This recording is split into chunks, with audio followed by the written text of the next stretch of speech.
নমস্কার বন্ধুরা, মাটির স্বাদ চ্যানেলে সবাইকে স্বাগত।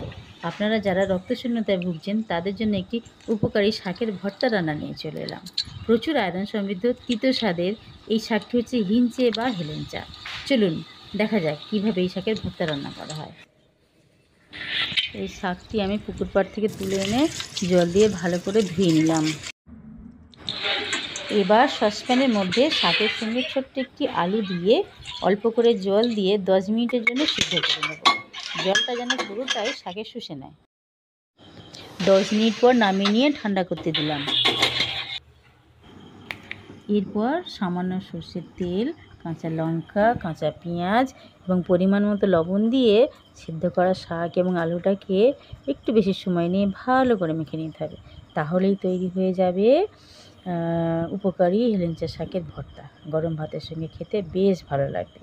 ভিডিওটি সম্পর্কে আপনাদের মূল্যবান মতামতের অপেক্ষায় থাকলাম। নমস্কার।